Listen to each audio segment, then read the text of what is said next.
A train hijacking happens when the train driver and the metro guard have to switch sides on a platform. So the train driver then leaves his or her cabin, and the metro guard does the same. And they have to walk across from one another on the platform and get onto the different sides for the train to return on its route. That's when we get instances where the train driver is either pointed with a knife, pointed with a firearm, or threatened that the train will be torched if he doesn't return to the initial cabin and continue on the route. Usually it's furious commuters. Obviously, with the current situation where we're using manual authorization, they are not allowed to exceed the speed limit of 30 kilometers per hour. So the trains are constantly delayed as a result thereof. And when you have trains that's delayed, then there comes a whole lot of other problems like overcrowding of the trains, and the commuters are simply furious. They get so angry when they are repeatedly late at work, because this happens on a daily basis. So when they are repeatedly late at work, they tend to take the law into their own hands, and this is when you have train hijackings that occurs. Because, for instance, if you take one of the recent train hijackings was at the Commuter station, and they forced the train to continue on the route all the way to Salesville in Atteridgeville. Now, the train was supposed to turn around at Commuter, so it's totally on a new route. For the train driver, this is a blind route. He's not been trained, he or she has not been trained to continue on this specific route. They are only trained on the specific route they are working on. So when they have to drive a new route, they have to be trained on that specific route. So when you force a train driver to continue on a route that he or her is not trained on, you're basically blindfolding the train driver and telling him, drive.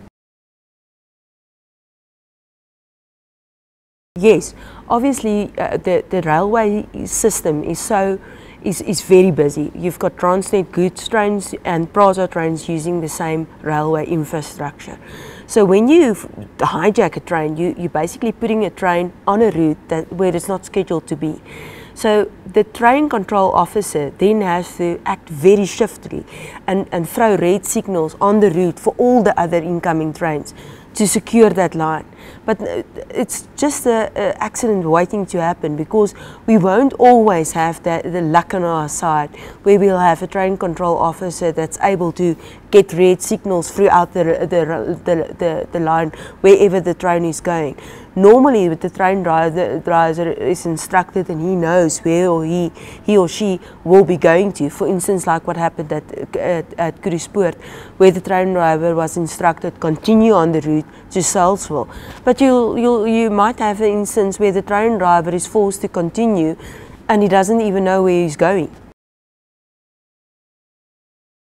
We've got two different types. The one is where the train crews gets off, similar to the platform scenario as like the same occurs with the train hijacking. The other scenario is when you have a red signal.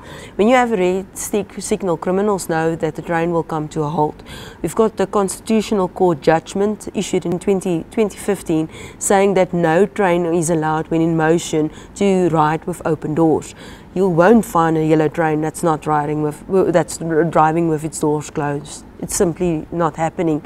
So when a train then stops at the red signal, it's very easy for criminals to just jump onto the train, rob the commuters or the train crew, and jump off and run away. Well, I don't want to be a passenger who's left with the only alternative than to use a metro rail train daily. And that's unfortunately the cheapest form of transport for the poorest of the poor. They are very prone to criminals. They are faced daily with the risk that they will be robbed or mugged of their goods. Our train crews does not even carry their cell phones with them anymore, because they're robbed on a daily basis throughout the country, and when they then try and submit a claim for their lost good at Prasa, the employer simply says it's not our problem.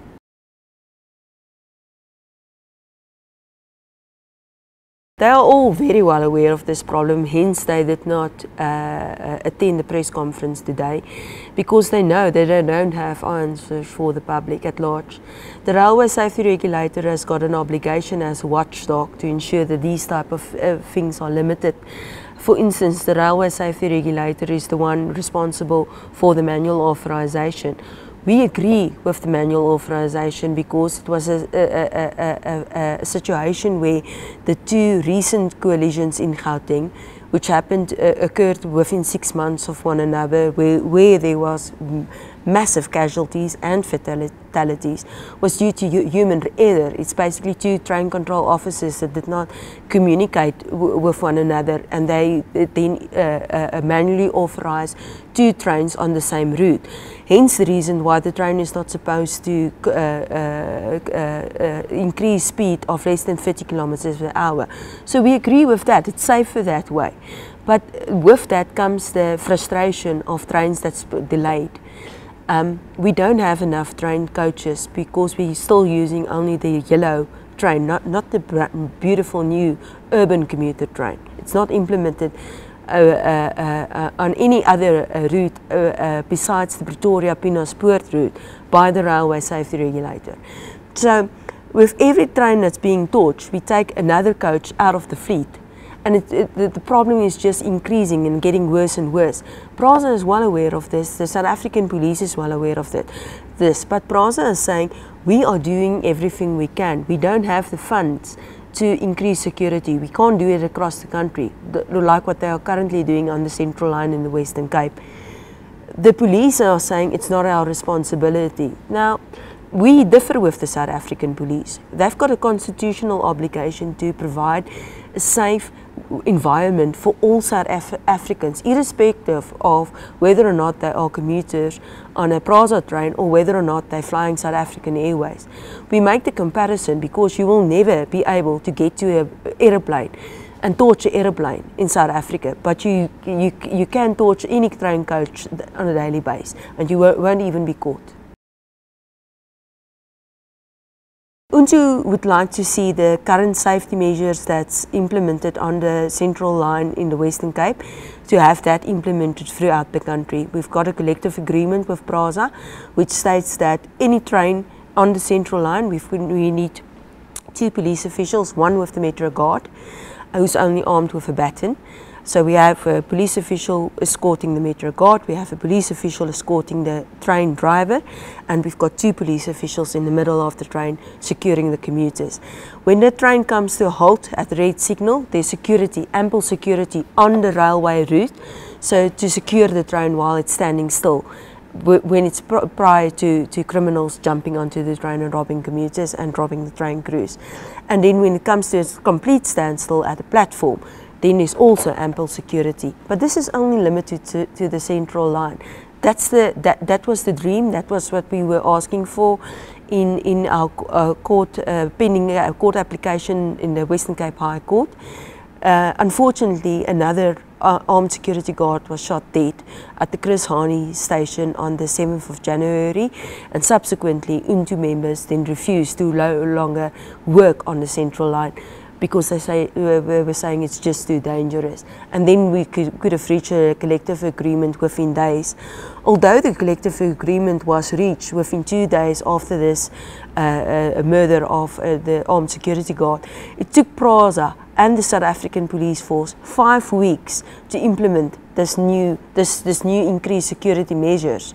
So they are well aware what risks they are faced with, and they know that by securing the Central Line, the crime only shifted to the Northern Line, for instance, but they're not doing anything about it.